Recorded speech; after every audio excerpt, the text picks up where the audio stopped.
우리 오늘 말씀은 누가복음 12장 29절로 34절 말씀입니다. 누가복음 12장 116쪽 신약성경에 있는데 누가복음 12장 29절로 34절 말씀입니다. 우리 한 절씩 번갈아 읽겠습니다. 너희는 무엇을 먹을까 무엇을 마실까 하여 구하지 말며 근심하지도 말라. 이 모든 것은 세상 백성들이 구하는 것이라. 너희 아버지께서는 이런 것이 너희에게 있어야 할 것을 아시느니라. 다만 너희는 그의 나라를 구하라. 그리하면 이런 것들을 너희에게 더하시리라. 적은 무리여 무서워하지 말라. 너희 아버지께서 그 나라를 너희에게 주시기를 기뻐하시느니라. 너희 소유를 팔아 구제하며 낡아지지 아니하는 배낭을 만들라. 곧 하늘에 둔 바 다함이 없는 보물이니 거기는 도둑도 가까이 하는 일이 없고 좀도 먹는 일이 없느니라. 다 같이 너희 보물이 있는 곳에는 너희 마음도 있으리라. 아멘. 우리 다 같이 제목 시작. 먼저 하나님 나라를 구하라. 우리가 복음서를 듣다 보면 참 많이 익숙한 그런 내용이죠. 우리가 살아가면서 정말 수많은 두려움이나 근심이 우리에게 일어나고 있습니다. 그래서 우리가 걱정도 5만 가지 걱정을 한다. 과학적으로 이렇게 증명을 이렇게 해보니까 정말 하루에 5만 가지 걱정을 한다. 그렇게 말을 하죠. 그런데 사실 그런 염려와 두려움, 걱정, 근심이 지내놓고 보면 아무것도 아닌 경우가 많죠. 정말 내가 걱정, 염려를 잘해서 정말 결과가 좋았다. 이런 것보다는 왜 그 귀한 시간에 쓸데없는 시간들을 보냈을까? 내가 할 수 없는 일도 아닌데 왜 걱정, 근심을 했을까? 그렇게 우리가 뒤돌아볼 때는 쉽게 말할 수 있지만 막상 닥칠 때는 그렇지 않을 때가 많습니다. 하늘이 무너질 것 같고 뭔가 큰일이 일어날 것 같고 뭔가 하는 일이 완전히 그냥 나락으로 떨어질 것 같고 그래서 두려움과 아주 걱정 때문에 미리 염려하는 것 때문에 밤잠을 세울 때가 참 많죠. 누구에게나 두려움이 임할 수 있고 염려거리가 있을 수 있지만 우리 믿음의 사람들은 이에 대해서 정확하게 대처를 할 필요가 있죠. 그런 의미에서 잠언 10장 24절은 참 중요한 말씀입니다. 저도 어떤 일이 있을 때나 약간 두려움이 있을 때 이 말씀을 이렇게 암송하고 또 기도할 때도 이 말씀을 잘 인용하는데 우리 다 같이 한번 읽어보겠습니다. 잠언 10장 24절 시작. 악인에게는 그의 두려워하는 것이 임하거니와 의인은 그 원하는 것이 이루어지느니라. 아멘. 여기서 악인은 그냥 성경에서 악인은 하나님을 부인하는 자, 하나님을 모르는 자를 그냥 악인 이렇게 말하고 의인은 하나님을 믿는 사람들 이렇게 의인이라고 그러죠. 그래서 우리를 용서받은 의인 이렇게 말하는 겁니다. 하나님을 믿는 사람, 예수 그리스도를 주인으로 고백하는 사람, 내 삶의 주인이 내가 아니라 주님이라고 확실히 고백하는 그 사람이 의인이 되는 거죠. 우리가 모두가 다 우리는 예수를 믿는다 그러면 용서받은 의인이기 때문에 두려움이 임할 때마다 이 말씀을 선포하고 믿음으로 취하면 되는 것이죠. 우리 하나님은 악인에게는 두려워하는 것을 똑같은 상황을 하나님의 백성인 의인에게는 그가 원하는 것으로 바꾸어 주시는 겁니다. 우리가 보면 이 악인이 두려워하는 것을 뒤집으면 원하는 것이 되죠. 시험이 떨어질까 봐 두려운데 예를 들면 시험이 떨어질까 봐 두렵다. 이렇게 말하면 이제 이건 정확한 비유는 아니지만 쉽게 말하면 악인한테는 떨어지면 어떡하지? 떨어지지 않았으면 좋겠던데 떨어질까 두려운 거죠. 근데 의인은 뭐예요? 그가 원하는 게 뭐예요? 시험이 붙는 거에 떨어지는 거예요. 시험이 붙는 것이 의인한테는 이루어지고 악인한테는 시험이 떨어지는 게 임한다. 이거는 정확한 비유는 아닌데 쉽게 말하면 똑같은 게 되고 안 되고의 차이인데 의인에게는 안 되고 악인에게는 안 되고 좋은 것은 나쁜 것은 의인에게는 이루어지고 의인에게는 피해가고 악인한테는 이루어지고 이렇게 전혀 다른 게 아닌데 하나님은 악인한테는 그 두려움이 임하지만 하나님은 의인에게는 그걸 뒤집어서 원하는 것이 이루어지게 된다. 이런 말씀이 이 말씀이 되는 거죠. 그러니까 우리가 두려움, 이 두려움이라는 것은 결국은 하나님이 개입하면 원하는 것으로 바뀌어진다. 그런 말씀이 되는 것입니다. 우리가 누가복음 오늘 볼 12장도 이런 말씀이죠. 예수님께서 진짜 두려워할 것, 그렇지 않은 것, 정말 두려워할 것과 그렇지 않는 것, 또는 어떤 분을 두려워할지 어떤 사람을 두려워하지 않을지 그걸 정확하게 알려주고 있습니다. 과연 우리가 정말 우리는 두려워하고 염려하는 것이 무엇인지, 무엇 때문에 염려하는지, 누구 때문에 염려하는지 우리를 뒤돌아볼 수 있는 그런 시간이 되겠습니다. 지금 내가 두려워하고 염려하고 있는 것들이 내가 해결할 수 있는 영역인가 아니면 주님의 영역인가, 그것을 구분할 때 우리가 머릿속이 아주 많이 정리가 되는 거죠. 내가 해결할 수 없는 것을 자꾸 내가 해결하려다 보니까 문제가 생기는 거잖아요. 그죠? 그래서 이 시험지를 앞에 둔 학생들이 공부를 잘하고 안 하고 차이가 다른 게 아니고, 이거는 내가 풀 수 있다 없다를 최소한 구분을 할 수 있어야 되죠. 공부할 때도 마찬가지지만 시험 볼 때도 내가 풀 수 있다 확실한 거는 빨리 풀고 내가 풀 수 없는 거는 뒤로 넘겨놔야 되는데, 그렇지 않으면 그것 때문에 시간이 엄청나게 걸립니다. 제가 사실은 재수를 굳이 해야 될 필요가 있었나 싶었는데, 고등학교 때 재수를 한 게 수학 문제 한 문제를 열받아가지고 킹 받아서 20분을 붙잡고 있어요. 20분을. 마지막에 한 6개, 7개를 찍으니까 50점 만점에, 보통 그때 시험이 굉장히 어려웠는데 50점 만일 때 40점만 맞아도 S대를 바로 갔었는데, 지금 기억에 26점을 맞았어. 우리 반에 중간층하고 똑같이 받았더라고. 왜 그랬죠? 한 문제 붙잡고 있었던 거야. 쉬운 문제인데 착각을 해가지고 패스했으면 시간이 남았는데, 참 그런 지내놓고 보니까 참 그런 일이 있었구나, 왜 그랬지 싶은데, 그럴 때는 또 그때는 그게 잡히니까 그게 안 넘어가더라고요.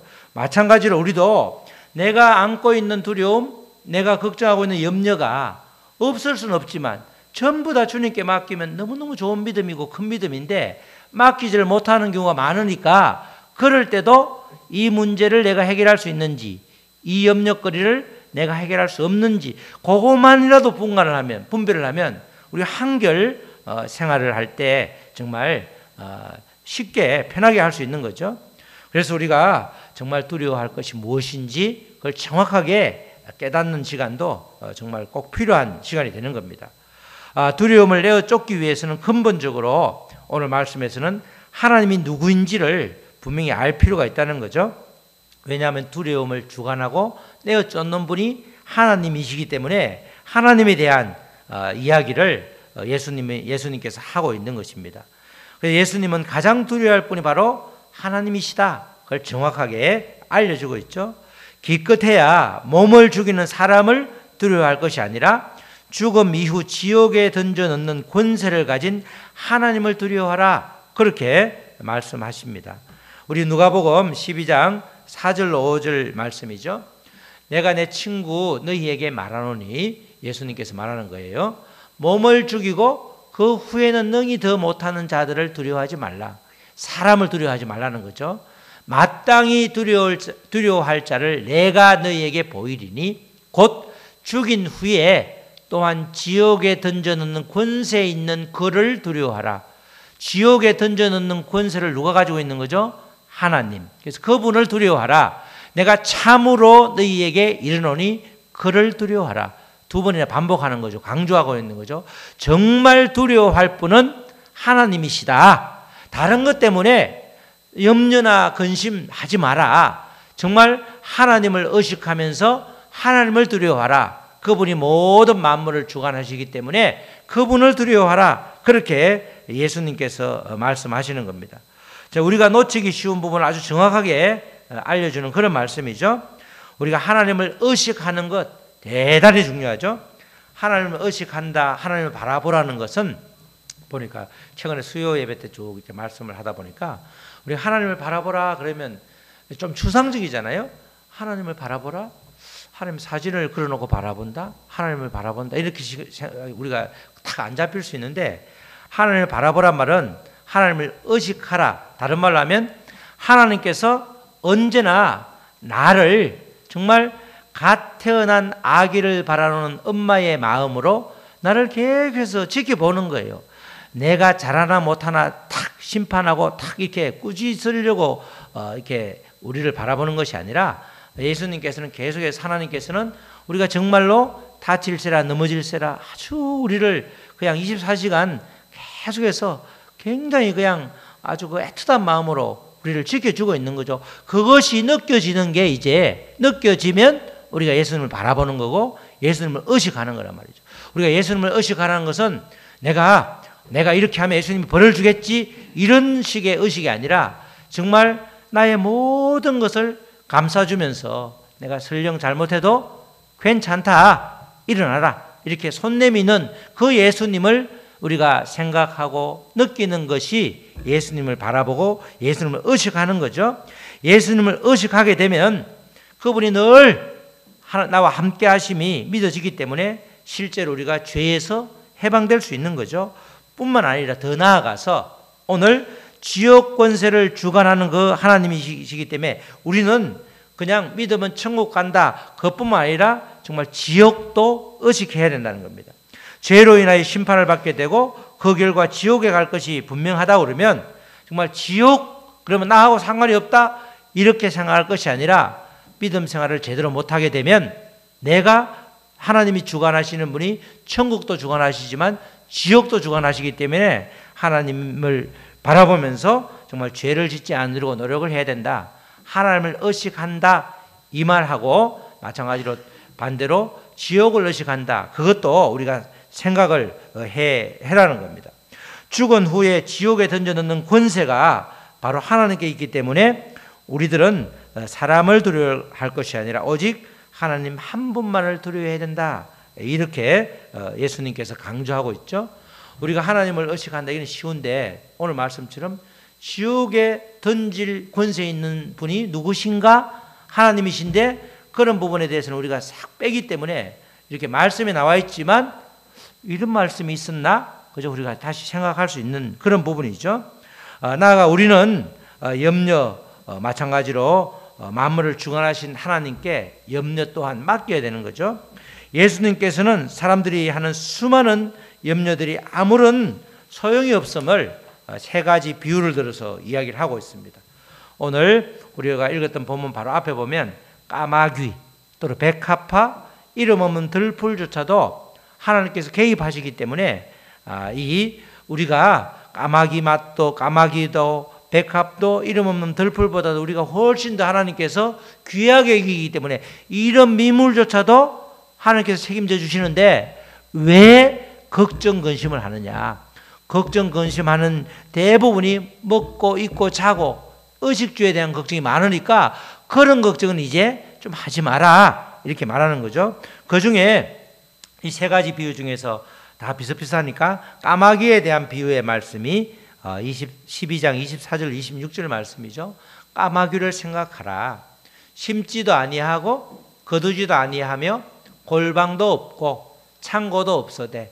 까마귀는 둥지는 있을지 몰라도 아무것도 없죠. 그런데 하나님이 그를 까마귀를 기르시나니 너희는 새보다 얼마나 더 귀하냐. 까마귀가 됐든 참새가 됐든 뭐가 됐든 어떤 새보다도 우리가 더 귀하다는 거죠. 또 너희 중에 누가 염려함으로 그 키를 한 자라도 더할 수 있느냐. 염려함으로 한 자도 더할 수 없는 거죠. 염려해서 키를 160 될 사람이 180 된다고 그러면 밤새도록 염려하겠죠. 아이고 염려를 달고 살면 그렇게 바뀌면 얼마나 좋겠어요. 전혀 그렇지 않다는 거죠. 어느 정도 키 크는 약을 먹고 성장판을 다치는 걸 늦추면 조금 더 클 수 있지만 단 걸 적게 먹으면 조금 더 클 수 있다고 그러더만요. 그렇지만 염려한다고 해서 키를 한 자라도 더 할 수 없다. 그런즉 가장 작은 일도 하지 못하면서 어찌 다른 일을 염려하느냐. 염려하는 게 아무런 소용이 없다는 거죠. 하나님은 이렇게 자연의 미물조차도 기르시는데 하나님의 자녀라고 분명히 말씀하시는 우리 믿음의 사람들은 당연히 먹이고 입히고 재우는 것 너무나 당연한 일이다. 염려하는 시간만큼 문제가 해결된다고 그러면 어느 누가 염려하지 않겠냐. 그러지만 아무리 염려를 해도 문제가 해결되지 않는 나의 영역이 아니면 그거는 전혀 시간 낭비에 불과하다, 그 이야기를 하는 거죠. 염려가 아무런 소용이 없음에도 불구하고 여전히 염려하고 있는 것은 다 그게 내 중심으로 무언가를 통제하려는 그 욕망이 앞서기 때문이죠. 내가 뭔가를 하려고, 내가 먼저 컨트롤을 하려고 하다 보니까 내 통제 범위에 들어오지 않으니까 염려가 되는 거 아니에요. 그죠? 우리가 뭐 농사를 지을 때 보면, 특별히 농사 지을 때는 사과도 그렇죠. 사과 농사를 우리 시골의 형님네에서 짓는데 보니까 약을 20번, 20번, 20번 치면 괜찮고 5번 치면 그게 유기농이야, 유기농. 근데 20번 치는데 마지막 한 번을 또 안 치면 안 되죠? 20번을 다 쳤어요. 다 쳤는데 전부 다 이제 사과 같은 경우는 솎아내야 되죠. 많이 열리면 솎아내야 과일이 크기가 커지니까, 그래야 그게 다 합격 쓰면 합격 사과가 되고, 가을에 돼가지고 태풍이 안 불면 절반이 떨어진다고. 그죠? 엄청나게 어쩔 수가, 태풍을 내가 막을 수가 없잖아. 저희 고향은 지금 여기 불난 산청이라고 하는 그 바로 옆 동네인데, 지리산 골짜기라서 바람이 잘 안 불어요. 워낙 주변에 한 200m 산이 한 6개 정도 있어가지고 북한 미사일을 쏘아도 안 떨어지는 기가 막힌 지역이라 태풍이 잘 불어도 우리 동네까지 안 불어서 정말 피해가 덜하긴 한데, 그래도 바람이 세면 불잖아. 떨어지면 답이 없는 거예요. 아무리 농사를 잘 지으려고 애를 쓰고 그 여름에 정말 아주 더위 먹어가면서 약을 뿌려도 마지막에 태풍이 불면 자연이 도와주지 않으면 답이 없는 거예요. 이 모든 자연을 주관하고 있는 분이 하나님이시기 때문에 우리가 마음먹은 대로 내 통제, 내 중심으로 내가 약을 잘 치고 잘 가꾸었으니까 100% 농사가 잘 된다. 아니라는 거야. 내 통제를 벗어나는 영역이 있는 거죠. 그걸 우리가 정확하게 깨달을 때 염려가 확 사라지는 겁니다. 주님 중심으로 하나님이 주관하신다. 그게 분명해지면 이래도 감사 저래도 감사가 되는데, 내 중심으로 모든 걸 하려다 보니까 내 중심에서 벗어나서 내가 통제 못하면 불안하고 염려하고 그렇게 되는 거잖아요. 애들도 어릴 때 엄마 눈앞에 있어야지, 부모 눈앞에 있어야지, 어디 놀다가 없어지면 걱정하잖아. 다 커도 너무 늦게까지 안 들으면 혹시 무슨 일이 있을까 봐 워낙 세상이 험하니까 그런 걱정을 하게 되는 거죠. 그러나 그 모든 상황을 주님이 주관하시는 게 너무나 분명하면 우리의 근심은 싹 사라지게 된다, 이렇게 말할 수 있는 겁니다. 염려의 실체가 너무나 분명하기 때문에 우리가 더 이상 염려를 붙들고 살 이유가 하나도 없는 것이죠. 내 중심으로의 사고를 주님 중심으로 바꾸면 염려가 그때 비로소 없어지게 된다는 겁니다. 예수님께서는 우리가 필요한 것을 다 아시고 기본적으로 채워주시기 때문에 무엇보다도 의식주에 대한 근심은 하지 말라. 특별히 우리나라 같은 복지가 잘 돼 있는 경우는 의식주 때문에 이제는 걱정이 별로 없잖아요. 기초수급자가 되면 집도 7, 8천에서 한 1억까지 대주고 이자도 없이 대주기 때문에 살 수 있고, 또 없으니까 한 8, 90만 원, 돈 100만 원 또 돈도 주고, 그러다 보니까 정말 기초생활은 충분히 할 수 있을 정도로 그렇게 복지가 돼 있죠. 그러나 하나님께서는 그 무엇보다도 우리를 주관하고 있기 때문에 우리에게 의식주에 대한 근심은 내려놓아라, 이렇게 확실하게 말씀을 하죠. 29절 30절이죠. 너희는 무엇을 먹을까 무엇을 마실까 하여 구하지 말고 근심하지도 말라. 왜냐하면 이 모든 것은 세상 백성들이 구하는 것이라. 그러나 너희 아버지께서는 이런 것이 너희에게 있어야 할 것을 아시느니라. 그러니까 우리가 구할 것은 다른 것을 먼저 구하라는 거죠. 우리가 무엇을 마실까 무엇을 먹을까 이렇게 또 무엇을 이런 의식주에 대해서 구하지도 말고 근심하지도 말라.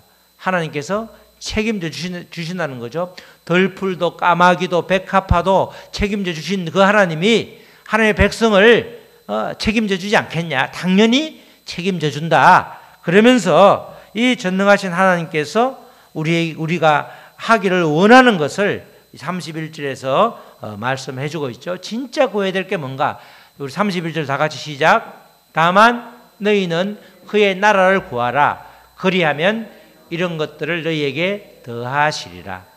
그의 나라와 그의 의를 구하라 이렇게 나와 있지만 다른 복음에서는, 누가복음서에는 다만 오직 너희는 그의 나라를 구하라. 우리가 기도할 때에 그의 나라를 구하라는 거죠. 그리하면 이런 것들을 너희에게 더하시리라.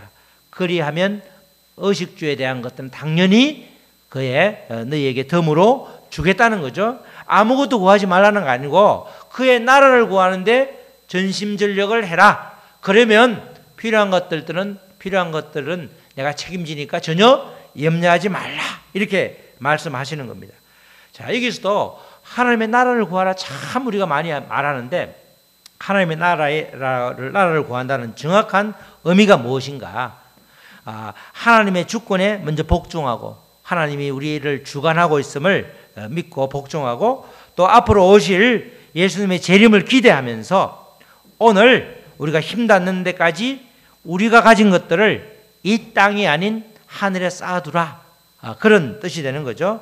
하나님 나라를 구하는 삶의 실제적인 모습은 우리에게 허락한 시간, 건강, 물질, 재능을 하나님 나라를 전하는 일과 이웃 사랑을 위해서 헌신하라. 하나님 나라를 구하라는 말이 실제적인 뜻은 그런 뜻이에요. 하나님 나라를 구하라는 것이 다른 말로 하면 하나님 사랑, 이웃 사랑을 실천하라. 계속해서 우리 복음서에서는 또 하나님 성경에서는 실천을 강조하고 있는 거죠. 순종하는 것도 실천을 전제하는 거잖아요. 말씀을 듣고 순종하라 이 말은 말씀을 듣는 지적인 동의에서 그치지 말고, 오늘 말씀을 지적으로 많이 알았어. 그리스가 어디 있고 마케도니아가 어디 있고 바울의 그 선교 여정이 착 지도책에 그림이 그려지는데 그것만 알아라는 뜻이 아니고, 그 말씀 가운데 내가 어떻게 삶으로 살아내야 되는가, 순종하라 말은 실천하라 이 말이 포함되어 있는 거죠. 그러니까 하나님 나라를 구하라는 것은 단지 앉아서 하나님 나라를 주세요가 아니고 우리의 모든 하나님께서 허락한 모든 것으로 하나님의 사랑, 이웃 사랑을 실천하라 이렇게 말하는 겁니다. 사랑으로 온전히 화목하게 살라, 이게 하나님 나라를 구하는 거죠. 그렇게 하나님은 그런 모습을 우리에게 말씀하시는 겁니다.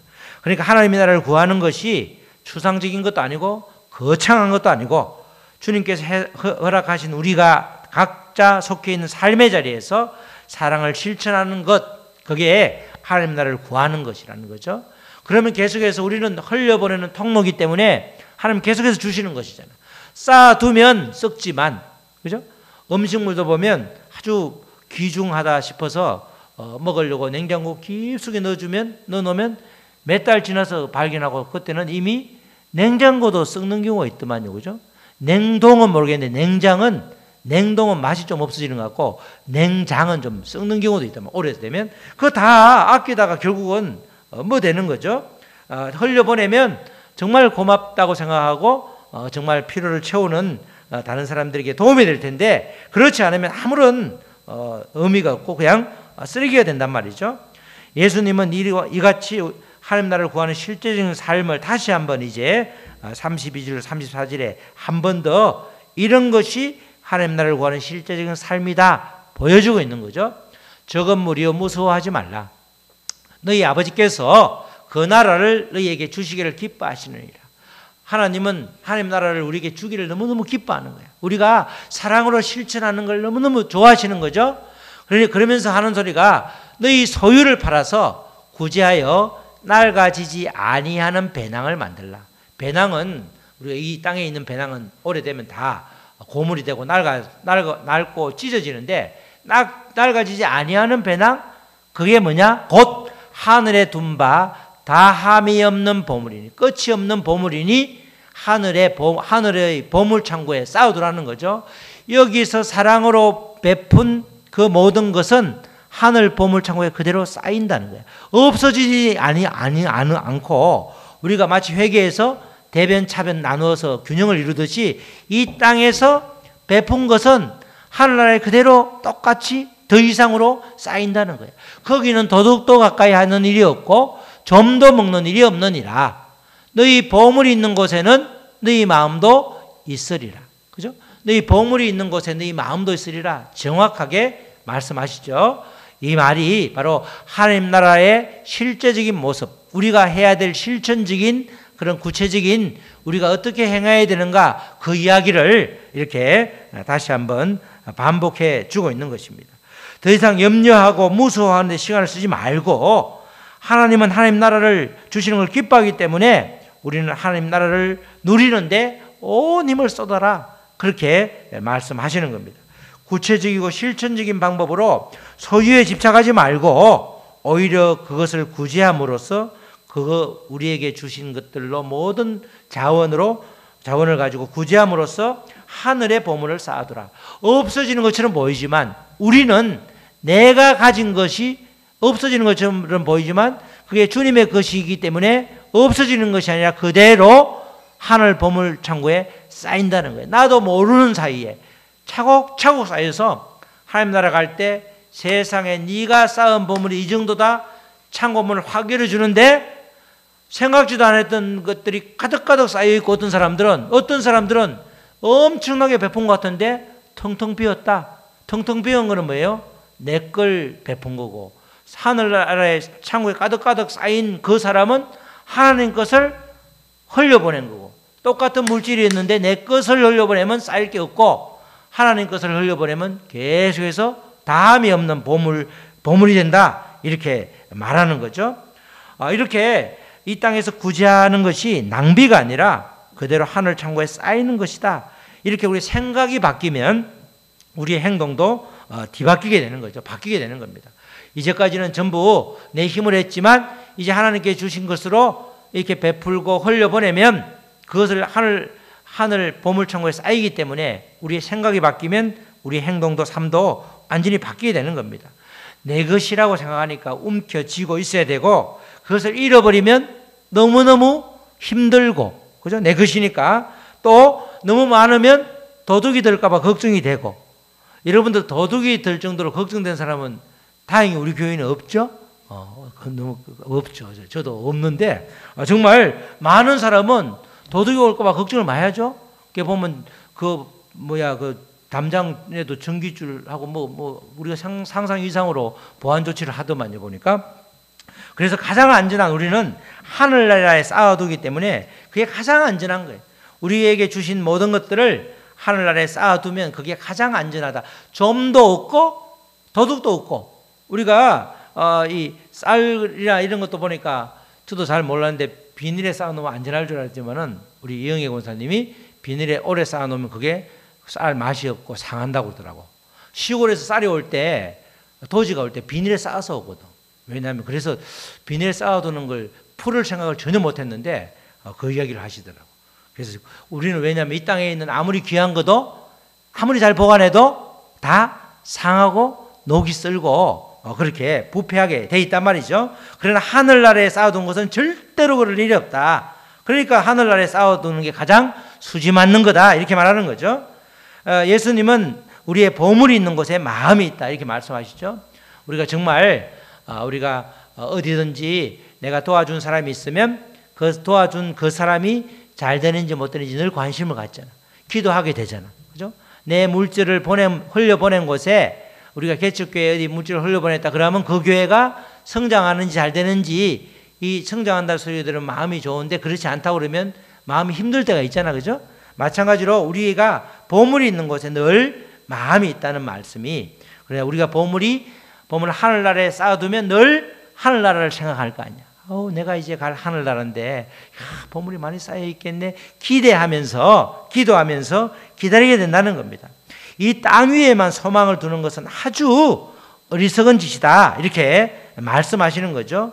모든 것이 다 하나님 것이라고 고백하고 이렇게 살면 너무너무 행복한데, 말은 하나님의 것이라고 고백하면서 실상은 다 내 것으로 생각하면 우리의 삶이 고난과 염려가 또 걱정이 두려움이 떠날 날이 하나도 없는 거예요.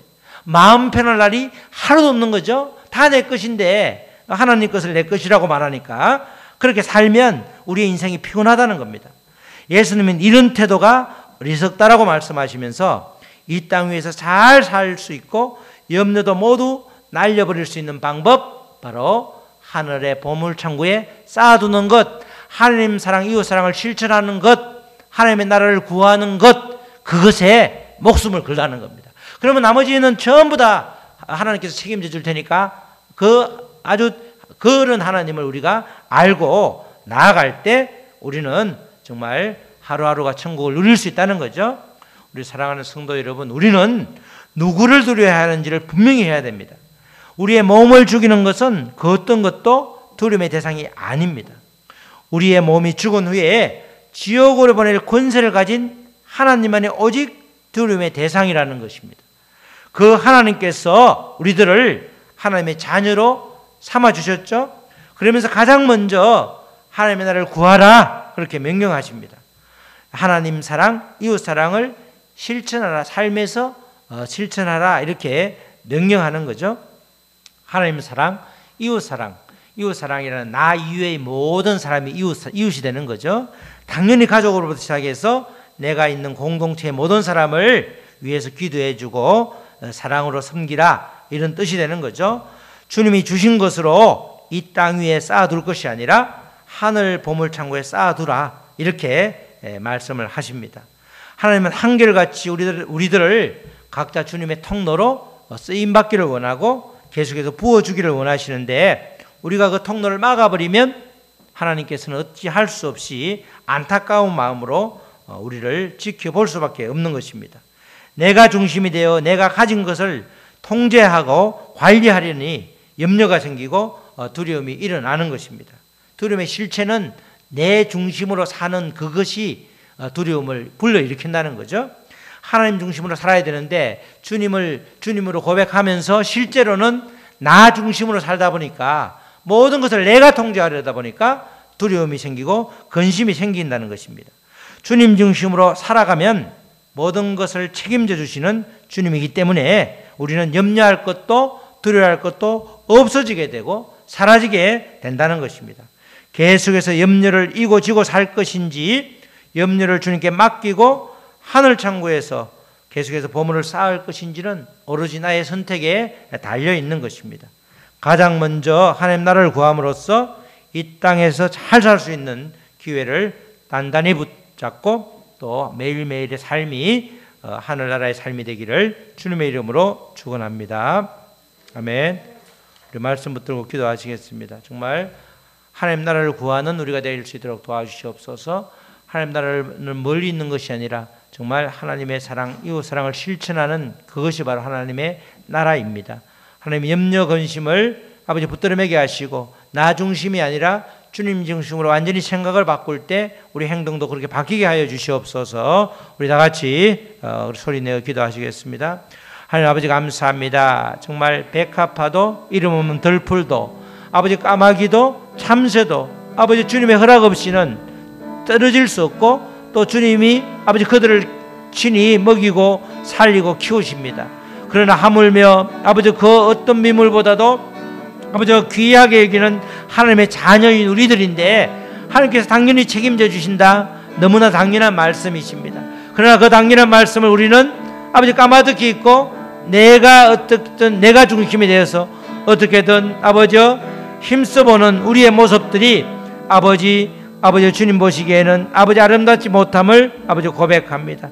하나님께서 함께하여 주시옵소서. 하나님께서 아버지 하나님 사랑, 이웃 사랑을 나의 삶의 자리에서 실천할 수 있도록 도와주셔서 정말 아버지 하나님이 주시는 그 모든 자원을 아버지 주님 잘 활용함으로 인해서 오늘도 내일도 하늘나라 보물창고에 그 복된 아버지 보배들이 쌓일 수 있도록 주님 도와주시옵소서. 온전히 내 중심이 아니라 하나님이 중심이 됨으로써 아버지 내가 관리하고 통제하는 것이 아버지 하나님께 맡겨짐으로써 모든 근심과 염려가 사라지는 이 땅에서의 하루하루가 평화로운 아버지 평화로운 천국이 될 수 있도록 우리를 이끌어 주시옵소서. 감사하며 예수님의 이름으로 기도드렸습니다. 아멘.